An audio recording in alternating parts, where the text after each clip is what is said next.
आज के अगले सेशन को आगे बढ़ाने की, जिसके लिए पहले मैं वेलकम करना चाहूँगी सुरेश बोंद्रिया जी का। एक बार जोरदार तालियों के साथ स्वागत करेंगे प्लीज़। और राइट, एक बार जोरदार तालियों के साथ स्वागत करेंगे सचिन बोंद्रिया सर का, जिनका वेलकम करने के लिए मैं सुरेश जी को बुलाना चाहूँगी। Please welcome Sachin Bondriya ji. Well, इनके बारे में मैं बहुत एक छोटा सा इंट्रोडक्शन आप लोगों को बताना चाहती हूँ। सचिन बोंद्रिया जी कृषक जगत के प्रबंध संपादक है, जो देश का प्रमुख जर्मनी, चाइना जैसे बहुत ही प्रोग्रेसिव देशों में सर का मार्गदर्शन हुआ है, जिसकी वजह से फार्मर्स को बहुत सारी हेल्प हुई है। सो अब अगला जो लर्निंग सेशन है उसके लिए मैं चाहूँगी sir please take over the stage. Thank you. नमस्कार सभी हमारे प्राची सीड्स के विक्रेता वितरक बंधुओं को,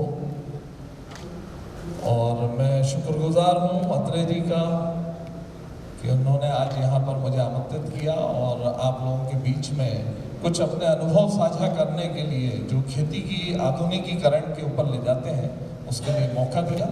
और मैं आभारी हूँ अपने मल्टीमीडिया टीम का भी, जो इस कार्यक्रम के संयोजक हैं, जिन्होंने इस खूबसूरती से और एक बड़े अच्छे खूबसूरत स्थान पर ये कार्यक्रम आयोजित किया।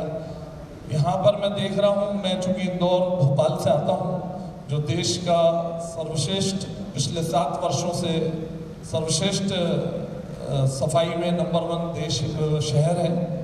उदयपुर भी मुझे कुछ कम नहीं लगा। रात को जब मैं आ रहा था, यहाँ की गलियाँ और सड़कों देखी तो मुझे लगा कि यहाँ भी काफ़ी सफाई है। उदयपुर में भी ये तो मानना पड़ेगा। तो चूंकि हम उदयपुर में हैं तो एक बार उदयपुर के लिए आप सभी लोग ताली बजाएं। और आज जो हम यहाँ एकत्रित हुए हैं,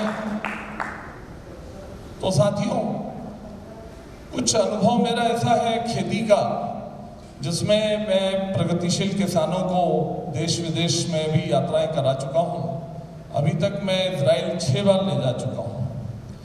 इजराइल आप जानते ही हैं कि खेती का मक्का मदीना है और अपना सबसे खेती के पॉइंट ऑफ व्यू से सबसे फेवरेट देश है खेती, क्योंकि वहाँ पर जो खेती होती है बहुत ही विपरीत परिस्थितियों में होती है। वहाँ पर ना पानी है ना जमीन है।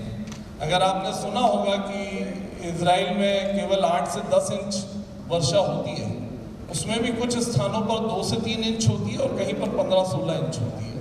लेकिन खेती में आज उसको मक्का मदीना या कोई बड़े तीर्थ स्थान का स्थान हासिल है इजराइल को। इसके अलावा और भी कई देशों की यात्राएं हुई हैं, जिसमें चाइना है, नेदरलैंड है, फूलों की खेती के लिए नेदरलैंड मशहूर है।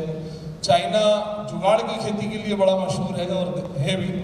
वहाँ पे छोटे लघु एवं सीमांत किसान होते हैं और खेती भी बहुत अच्छी करते हैं।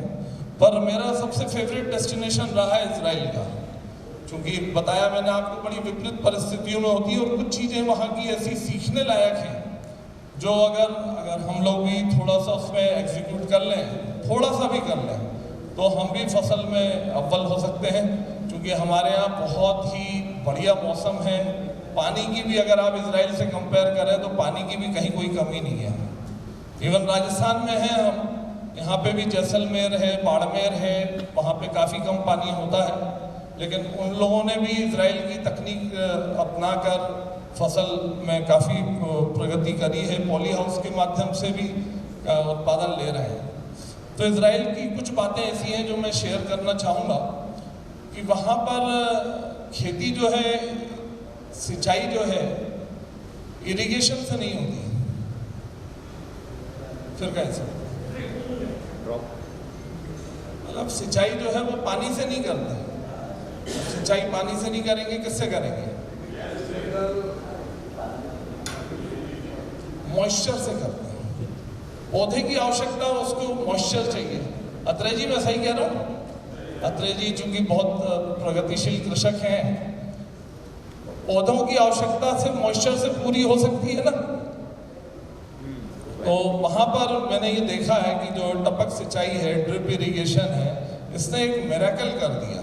क्योंकि पानी तो वहाँ था नहीं। और अगर आपको इजराइल का इतिहास पता हो कि आसपास के देशों से उसकी दुश्मनी रही है, बड़ी पुरानी दुश्मनी रही है, तो उसको खाने पीने की चीज़ों के लिए खुद भी स्वावलंबी बनना है और साथ में अपने देश में एक सेल्फ सफिशिएंसी लानी थी। और पानी था नहीं, ज़मीन भी बंजर थी, तो उन्होंने सबसे पहले ड्रिप की टेक्नोलॉजी वहीं से ईजाद हुई 50-60 साल पहले।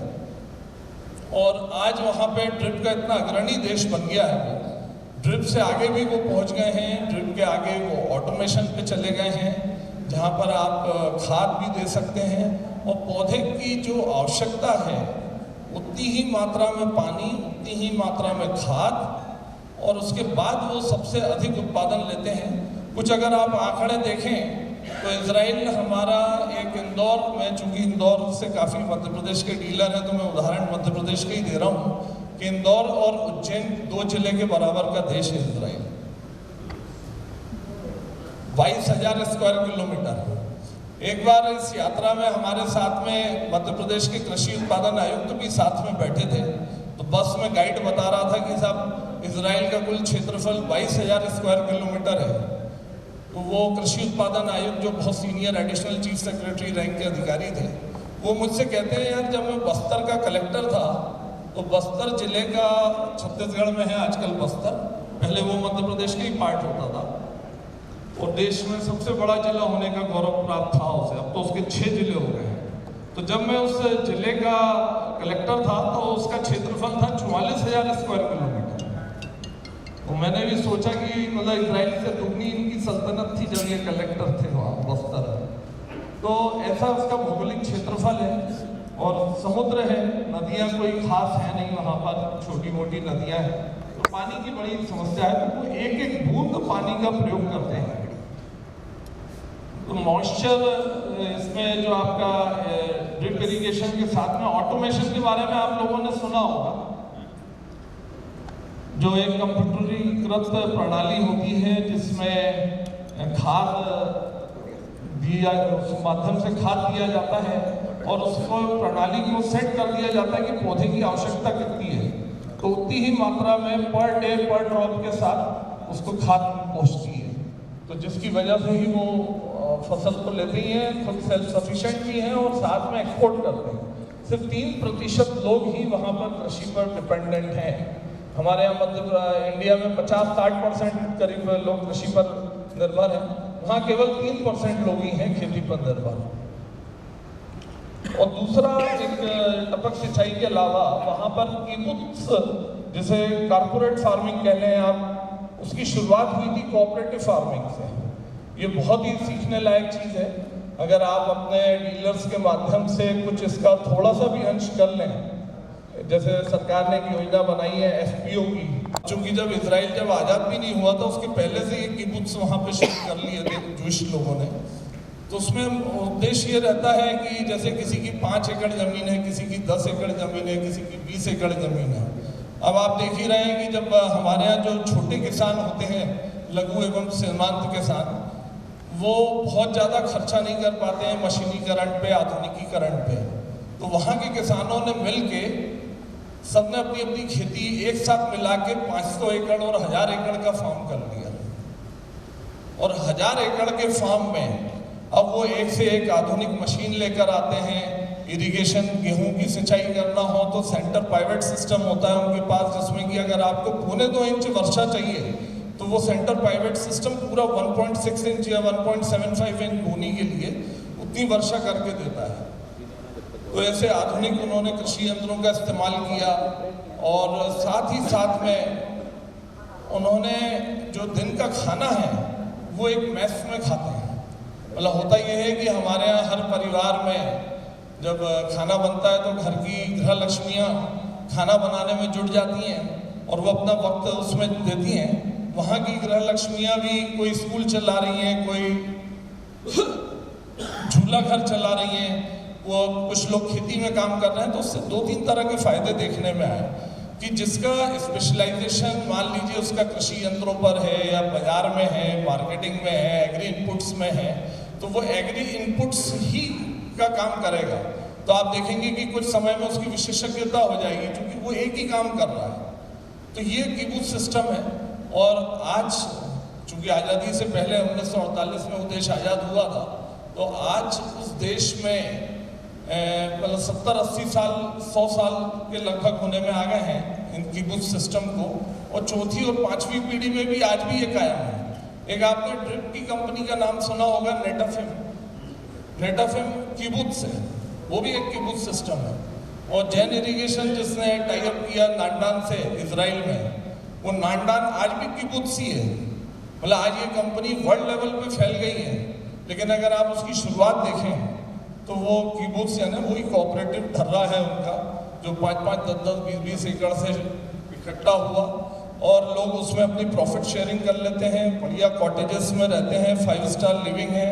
उनकी जो मैस है इतनी आधुनिक है कि उसमें ट्रेन चलती है, मैरी गो राउंड की। आपको यहाँ पे ये खाना, मतलब हर तरह का खाना, जैसे आज हमने ब्रेकफास्ट यहाँ पे लिया, इस तरह का खाना उनकी मैस में उपलब्ध रहता है। तो ऐसे छोटे छोटे से गांव इतने आधुनिक डेवलप होंगे, ये हम सोच भी नहीं सकते, ये वहाँ जाके ही फील आता है। और मुझे ऐसा लगता है कि उस देश में एकता होने का एक कारण ये भी है कि इनसिक्योरिटी की भावना बहुत है। अब हमारे यहाँ तो सब बढ़िया है, कहीं कोई तकलीफ है ही नहीं। सिक्योरिटी का तो हम कभी सोचते ही नहीं है कि हमारे जवान कहाँ पर हैं और युद्ध होना चाहिए। इस तरह की बातें भी होती हैं कि युद्ध तो और होना था, एक बार में ख़त्म कर देना था। तो इस तरह की वहाँ पर बहुत सारी समस्याएं हैं। और इजराइल में 7 शहर और 300 गांव जो इजराइल के अंदर ही हैं, लेकिन वो इनके फिलिस्तीनियों के पास हैं। तो इसलिए उनका दिक्कत ये रहती है कि इस तरफ इजराइल है, उस तरफ फिलिस्तीन है, बीच में सड़क है। तो इस तरह से काफ़ी ज़्यादा वहाँ पे सोशल प्रॉब्लम्स भी हैं, झगड़े भी होते रहते हैं। और उस बीच वो लोग खेती में आज भी अव्वल हैं। और अब ये ड्रिप इरिगेशन हुआ, ये आपका जो भी आधुनिक यंत्र हुए हैं, ऑटोमेशन की जो प्रणाली है, वो दूसरे देशों को बेच रहे हैं। तो एक ये सिस्टम हुआ वहाँ कोऑपरेटिव का, किबुत्ज का, और एक दूसरा सिस्टम होता है वहाँ मोशाब, मतलब उनकी लोकल स्थानीय भाषा में हिब्रू में मोशाब बोलते हैं। वो मोशाब में ये रहता है कि जैसे आप लोग सब अपनी अपनी खेती कर रहे हैं, लेकिन अगर आपको अपने उत्पाद को बेचना है तो वो एक ही जगह से बेचेंगे, और वो पहले से ही डील कर लेते हैं कि कौन सी वैरायटी कहाँ पर लगेगी और उसको कौन खरीदेगा, क्या भाव पे खरीदेगा। भाव ऑलमोस्ट वहाँ जो हमारे यहाँ समस्या रहती है, वो समस्या वहाँ भी रहती है भाव की, कि कभी कम कभी ज़्यादा। और प्याज तो मैं समझता हूँ सबसे ज़्यादा डेलिकेट क्रॉप है, सबसे ज़्यादा उतार चढ़ाव प्याज में ही आता है। अब खरीफ में भी प्याज होता है, रबी में भी होता है प्याज। तो उसी तरह से वहाँ भी कृषि उत्पादों की समस्याएं आती हैं, जिसकी वजह से लोग जूझते हैं। और ये लोग क्या करते हैं कि उसकी खाद बना लेते हैं। पहले ही उन्हें पता है कि बाजार ये रेट नहीं दे रहा है, तो वो उसको मंडी में ले जाने के बजाय उसी की खाद वहीं अपने खेत पे ही बना लेते हैं। तो ऐसे कुछ तरीके इन लोगों ने ईजाद किए मोशाब में। अच्छा, ये मोशाब वॉलेंट्री है, मतलब कि कोई व्यवस्था नहीं है कि ये लोग अपने उत्पाद को उसी मोशाब के माध्यम से, कोऑपरेटिव के माध्यम से ही बेचें, पर उनको उसमें इतने फायदे मिलते हैं, बेचने में उनको रेट मिलता है और तकनीकी ज्ञान मिलता है कि कौन सी अंगूर की किस्म लगानी है या कौन सी प्याज की किस्म लगानी है। और मैंने एक बात पाई है वहाँ पर कि हर तरह की फसल देखी, इतने कम पानी में गेहूं की फसल भी देखी है, प्याज की फसल भी देखी है, गन्ना भी देखा है। अब गन्ने और गेहूं में तो आप जानते ही हैं कि काफ़ी सिंचाई लगती है, लेकिन ये एक उस देश का जलवायु है। और जैन इरिगेशन जो आपके जलगांव से ही है, इनका बड़ा वहाँ पर इन्वेस्टमेंट है, इनका हमें बहुत अच्छा वहाँ पर हमें सहयोग मिलता है। उनके माध्यम से हम लोग फील्ड विजिट्स वगैरह ऑर्गेनाइज करते हैं। और अभी तक जो 6 बार गए हैं, उसमें कुछ ऐसे भी किसान हैं जो 2-2 बार मेरे साथ जा चुके हैं। और वो तो अभी ये गाजा और इसका युद्ध चल रहा है, नहीं तो अदरवाइज ये किसान तीसरी बार भी जाने को तैयार है। अब प्याज का तो नहीं मुझे ज़्यादा डेटा पता है, लेकिन टमाटर में आप अगर सरकारी डेटा देखें तो 15 टन प्रति हेक्टर जो एवरेज यील्ड आती है। अब 15 टन प्रति हेक्टर यानी करीब 6 टन प्रति एकड़, ये एवरेज यील्ड है हमारा इंडिया की, जो सरकारी आंकड़ा बताता है। लेकिन आपके क्षेत्र में भी कुछ किसान होंगे जो 15-20 क्विंटल 15-20 टन प्रति एकड़ यील्ड लेते हैं टमाटर की।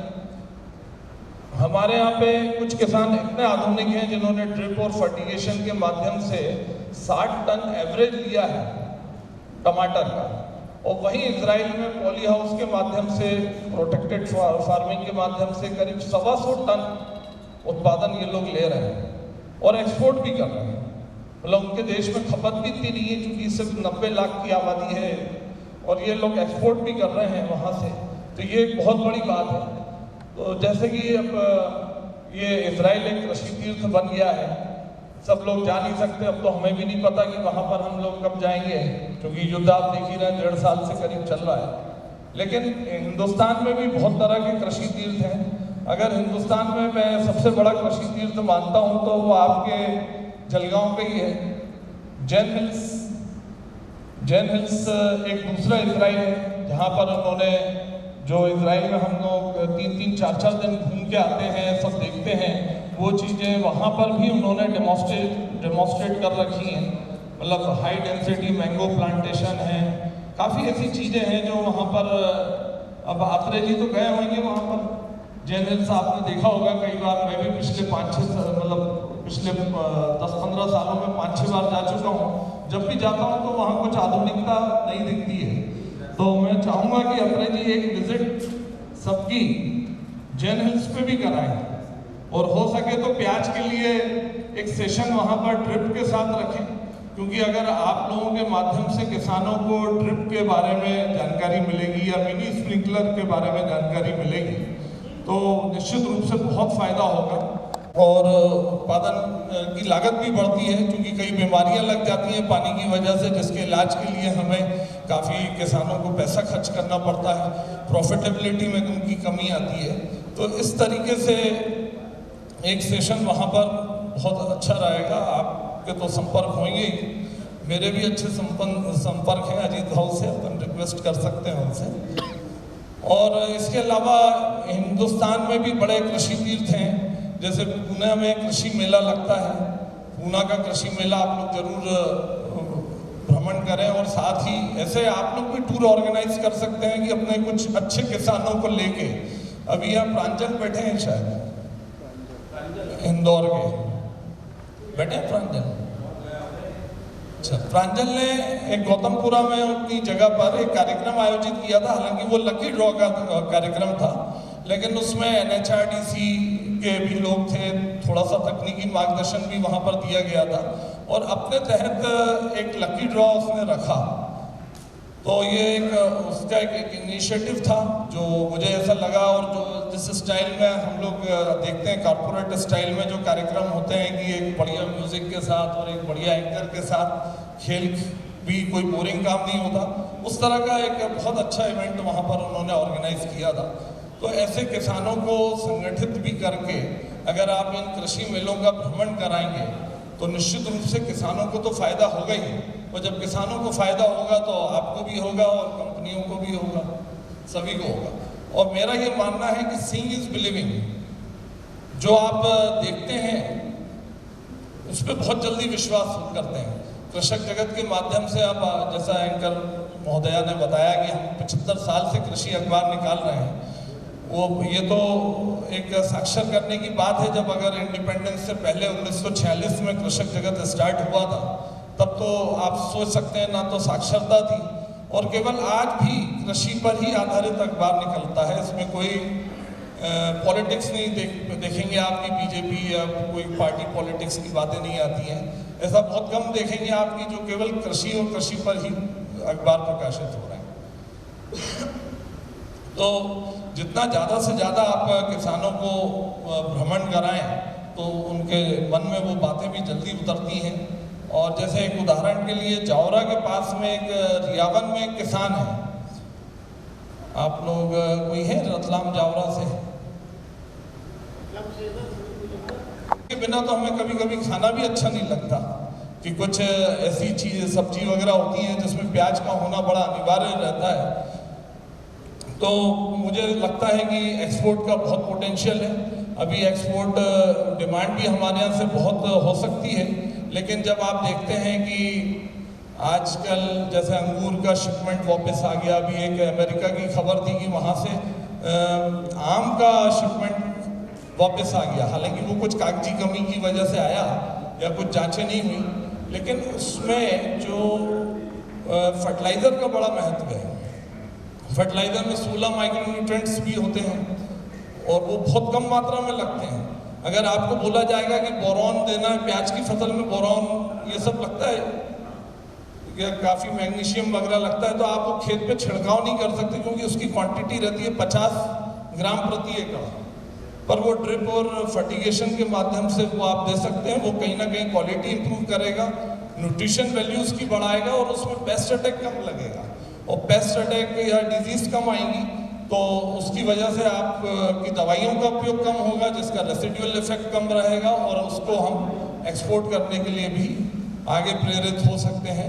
क्योंकि प्याज के साथ समस्या ये है कि होता है तो बम्पर होता है, और नहीं तो फिर हमने 100 रुपए किलो भी खरीदा है प्याज, बिकते देखा है 100 रुपए किलो, और सरकारें पलट जाती हैं। इतिहास भी बड़ा गौरवान्वित करता है कि इतनी दम है प्याज में कि सरकार पलट देता है। तो जैसे आप लोग चूंकि एक अपने आप में एक इंस्टीट्यूशन है, किसान भाई तो आप ही लोगों को सबसे पहले डॉक्टर समझते हैं। आज भी मैं देखता हूँ KVK वगैरह में लोगों का इतना कॉन्फिडेंस नहीं है जितना वो आप लोगों की दुकानों पे जाके आपसे सलाह मशवरा करके दवाइयाँ लेते हैं। तो आप इसमें ये कर सकते हैं कि प्याज के लिए मूल्य संवर्धन भी कर सकते हैं। अब उसके लिए सरकार की बहुत सारी योजना है। कस्टम हायरिंग एक योजना है जिसमें आप 25 लाख तक के कृषि यंत्र खरीद के उसको किराए पे भी चलवा सकते हैं। एक UPL कंपनी है, हमारे भारत की सबसे बड़ी कंपनी है जिसका 55-60 हज़ार करोड़ का टर्नओवर है। इन्होंने एक स्प्रे पंप लॉन्च किया था। अब किया तो किसानों की सर्विस देने के लिए किया था कि उनकी दवाइयाँ ज़्यादा बिकें, लेकिन किसानों ने उसको इतना पसंद किया कि मेरे पास कई किसानों के फ़ोन आते थे कि साहब वो UPL वालों को बोल दें हमें स्प्रेयर की 2 दिन की ज़रूरत है, सीज़न चल रहा है, दवाई की कमी है। और वो स्प्रेयर पंप मशीन पे चलता है, उसमें पहिए लगे होते हैं, आपने देखा होगा, नर्चर के माध्यम से किया है। और अब तो इतनी नई नई आधुनिक चीज़ें आ रही हैं, जैसे ड्रोन आ रहा है, IoT आ रहा है, इंटरनेट ऑफ थिंग्स। आज मैं न्यूज़पेपर पढ़ रहा था यहीं जयपुर भास्कर, तो उसमें खबर ये थी कि सरकार अब भारत सरकार का मौसम विभाग 6 किलोमीटर के रेडियस में मौसम की भविष्यवाणी देने वाला पहला देश होगा। तो ये चीज़ मैं किसानों के देख चुका हूँ। जियो मैपिंग के माध्यम से, सैटेलाइट की पिक्चर्स के माध्यम से वो बता देते हैं कि कौन से न्यूट्रिशन की कहाँ कमी है, बोरॉन की कमी है, मैग्नीशियम की कमी है, जिंक की कमी है, तो वो हमें सलाह देते हैं बराबर। दूसरा, आपके अंजड़ में एक किसान है, वो मुझे बता रहे थे, उन्होंने इंटरनेट ऑफ थिंग्स लिया, मतलब ये इसका यूज़ किया, तो उन्होंने अपना एक मौसम केंद्र लगाया। हालांकि अभी मौसम केंद्र की लागत थोड़ी सी ज़्यादा है, 20-25 हज़ार रुपए के करीब आती है, जिसको कोई कंपनी बेंगलोर की स्टार्टअप कंपनी है वो उसका टेक्निकल प्रोवाइड कराती है। तो उसने ये पाया कि साहब आज उसके खेत के इधर बारिश होने वाली है। अब चूंकि वो बड़े किसान थे, उनके कई जगह खेत थे 6-7, तो उनका जो खेत है उस पर वहाँ पर उन्होंने प्लान किया था कि वहाँ पे 25-50 लेबर लगा के कुछ वीडिंग का काम कराना है।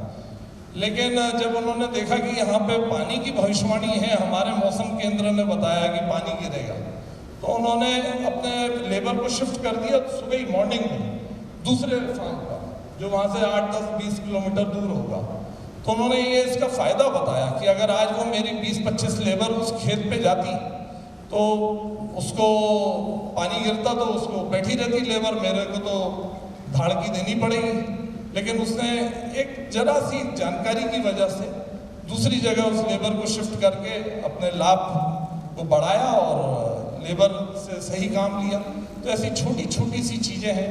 अब ड्रोन का बहुत ज़्यादा उपयोग हो रहा है। आप देख रहे हैं कि भविष्य में ड्रोन उतना ही आधुनिक, उतना ही क्रांति लाएगा जैसे कंप्यूटर और मोबाइल हमारे देश में क्रांति ला चुके हैं, उतना ही ड्रोन की क्रांति होगी। आप मिलिट्री में तो यूज़ हो ही रहा है, हमारे यहाँ जियो, जोमेटो, स्विगी भी ये ड्रोन का उपयोग करने वाले हैं। और किसानों के लिए तो भारत सरकार ने बहुत बड़ी बड़ी योजनाएं चालू करी हैं। मात्र 15-17 हज़ार रुपये में ड्रोन का लाइसेंस मिल रहा है और ड्रोन के लिए भी 40% सब्सिडी किसानों को है, 75% सब्सिडी फार्मर प्रोड्यूसर कंपनीज को है और ऐसी बहुत सारी योजनाएं ड्रोन के लिए आ रही हैं। और कम से कम मेरी जानकारी में 500 से अधिक स्टार्टअप्स हैं जो ड्रोन में यहाँ कृषि क्षेत्र में काम कर रहे हैं। आपने ओला उबर का ऐप सुना होगा, जो इससे हम ऑटो टैक्सी बुक करते हैं, कहीं भी बाहर शहर में जाते हैं। ऐसे ही एक ड्रोन का भी ऐप आ गया है जो अभी कुछ दिन पहले ही दिल्ली में लॉन्च हुआ है। हमारे यहाँ के स्टार्टअप्स ने उसको लॉन्च किया है। उसमें वो किराए से चलाएंगे और आप बुक कर सकते हैं। जैसे अभी आप, मैं उदाहरण दे रहा था, यूपीएल का, आप नर्चर का ऐप यूज़ करते हैं, उसको किराए से लेते हैं। तो इसी तरह से ड्रोन का भी किसान भाई हमारे उपयोग कर सकते हैं। तो साथियों, इस तरह की बहुत सारी छोटी छोटी सी चीज़ें हैं। भविष्य खेती का ही है। ज़मीनें महंगी होती जा रही हैं। आज आप देख रहे हैं कि जिन लोगों ने ज़मीनें रखी हैं अपने पास, उनकी ज़मीनें इतनी महंगी हो गई हैं कि वो उनको शायद ज़मीन बेच के कुछ काम भी करने की ज़रूरत नहीं है। तो कुल मिला के खाद्यान्न का संकट भी होगा, लेकिन इन तकनीक के माध्यम से ही हम खाद्यान्न को उत्पादन बढ़ा सकते हैं और अपनी लागत को कम कर सकते हैं। जिसे प्रिसिशन फार्मिंग कहते हैं, सटीक खेती, कि जितनी पौधे की आवश्यकता है उतनी ही मात्रा में हमें उसमें इनपुट्स देना है और क्या उसकी आवश्यकता है, क्या पूरी पौधे के हिसाब से पूरी वैज्ञानिक खेती करना है। तो ये एक छोटी सी बातें जो आज आपसे हमने शेयर करी हैं। और अब आप लोगों का कोई प्रश्न हो, कोई और जानकारी आप लोग चाहते हो, जैसे जो मैंने आपको बताई हैं किबुत्स वगैरह के माध्यम से, थोड़ा इसका मैंने व्यवहारिक रूप भी देखा है, तो आप थोड़ा पूछ सकते हैं। कोई प्रश्न?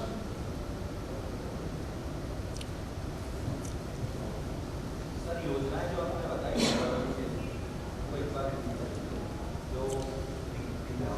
एक कस्टम हायरिंग की योजना मैंने आपको बताई, जिसमें किसानों को 40% का अनुदान मिलता है। इसमें 10 किसान मिलके इकट्ठे होते हैं और एक तरह से कोऑपरेटिव बनाते हैं। सरकार ये कहती है कि 10 लोग मिलेंगे तो उसमें योजना का सही आगे तक क्रियान्वित रहेगी, योजना खत्म नहीं होगी। तो पहले 10 लोग अपनी पूर्ति के लिए वो यंत्रों का उपयोग करें, महंगे कृषि यंत्रों का, जो छोटे किसान खरीद नहीं पाते हैं, और बाद में वो उसको यंत्रों को किराए से भी आगे दें। इसके लिए भी सरकार ने ऐप वगैरह बना लिए हैं, जिसमें कि आप उस क्षेत्र के जो भी वेंडर्स हैं जहाँ पे ये योजना, जिन लोगों को अनुदान दिया गया है, उनको उस ऐप से रिलेट करने की कोशिश कर रहे हैं, ताकि आप अपना यंत्र बुक कर सकें, डेट तारीख बुक कर सकें। कई यंत्र होते हैं, जैसे रोटावेटर है, लोग पराली जला रहे हैं तो पराली ना जलाने के लिए रोटावेटर है, डीप प्लो है, तो इतने महंगे कृषि यंत्र हो गए हैं। दूसरा सीड्रिल है, न्यूमेटिक, जो ग्रेविटी के आधार पर सीड गिराता है, एक प्रॉपर डिस्टेंस पे गिराता है और एक ही सीड गिराएगा, जितने आप सीड तय करेंगे उतने ही सीड वो गिराएगा वहाँ पर। तो सीड्रिल है, ये मशीनें 10-15 लाख से शुरुआत है इनकी। इस तरह की बहुत सारी कृषि यंत्र हैं जिनका भविष्य में उपयोग पड़ने वाला है। और एक योजना और है कस्टम प्रोसेसिंग, वो कस्टम हायरिंग जैसी ही योजना है, लेकिन कस्टम हायरिंग योजना है कि कृषि यंत्र किराए पर लेने की योजना है। और जो कस्टम प्रोसेसिंग योजना है, ये मूल्य संवर्धन करने की योजना है। जैसे आज ये होता है कि कोई फसल आती है तो सब किसान मिलके एक साथ मंडी में आ जाते हैं, और मंडी में व्यापारियों की भी इतनी ताकत नहीं रहती, सरकार की भी इतनी ताकत नहीं रहती कि उसको वो कहाँ रखे, कहाँ क्या करे। तो सरकार ने ये योजना लॉन्च करी है। इसमें भी आप 25 लाख तक के कृषि प्रोसेसिंग यंत्र खरीद सकते हैं, जो पोस्ट हार्वेस्ट के बाद यूज होते हैं। तो इसमें भी वहाँ पे 40% का अनुदान देते हैं। और आजकल हमारे कई विक्रेता भाई FPO भी बना रहे हैं। FPO को भी ये दोनों योजनाओं का लाभ मिलता है, जिसमें कि पर एक इनिशिएटिव लेने की बात है। अगर जैसे आप शुगर फैक्ट्री का देखें, शुगर फैक्ट्री कुछ किसानों को इकट्ठा करके शुगर केन हार्वेस्टर लेती है, और हार्वेस्टर के माध्यम से वो बुकिंग करते हैं एक पूरे एरिया की, क्योंकि शुगर केन आपको उसी फैक्ट्री में बेचना रहता है जिस क्षेत्र में वो गन्ना लगता है। गन्ने का हमारे यहाँ मध्य प्रदेश में रकबा बहुत कम है, महाराष्ट्र में बहुत ज़्यादा रकबा है। तो वो harvester sugar cane company coordinate करके किसानों के नाम से खरीदवाती है, लेकिन उसको पूरा मैनेज जो करते हैं ये शुगर केन इंडस्ट्री करती है। वो तय करती है कि आज इस पट्टी में हमारा हार्वेस्टर आएगा, क्योंकि पहले आपने देखा होगा जो हमारे डीलर भाई जहाँ पर शुगर केन क्षेत्र में रहे होंगे, वहाँ पे गन्ने की लाइन से गाड़ियाँ लग जाती थी और 2-2, 3-3 दिन तक खड़ी रहती थी और पेमेंट की भी प्रॉब्लम आती थी, क्योंकि एक साथ क्रॉप आती है तो शुगर केन वाला इंडस्ट्री वाला भी ले नहीं पाता, उसके पास भी फाइनेंशियल प्रॉब्लम्स रहती होंगी। तो उसके माध्यम से वो तय करता है कि उसको आज कितना क्रशिंग करने के लिए कितना शुगर केन चाहिए, तो वो उस हिसाब से अपना शुगर केन हार्वेस्टर को भेजता है किसानों के यहाँ कि भाई आज इतने टन उसको शुगर केन की आवश्यकता है, तो वो उतने टन लेके आते हैं। किसानों को भी अच्छा अपने खेत से ही उपज बिक जाती है, उसको वहाँ पे फैक्ट्री के दरवाजे पे आना नहीं पड़ता, उसकी भी परिवहन की लागत बच जाती है, श्रम की भी लागत बच जाती है, और वो शुगर केन लगाने के लिए आगे और प्रोत्साहित होता है। तो इसी तरह प्याज के लिए भी प्याज का जो रोपे लगाने की भी मशीनें आ गई हैं। यहाँ पर राहुरी कृषि विद्यापीठ ने भी एक अच्छी मशीन ईजाद की है। मैं कुछ साल पहले वहाँ गया था तो ऑलमोस्ट उनकी मशीन चल रही है, अगर आपके महाराष्ट्र के बंधुओं ने देखी हो।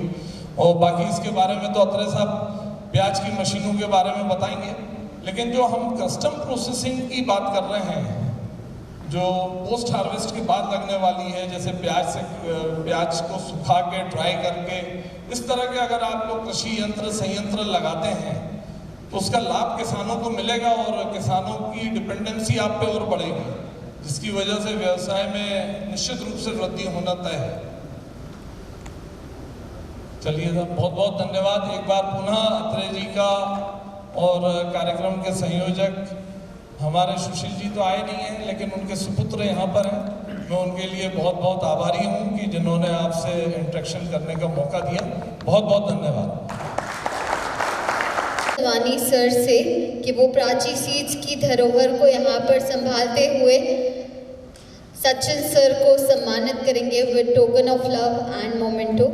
सो मैं रिक्वेस्ट करूँगी सर प्लीज़ आप आगे पधारेंगे। Thank you.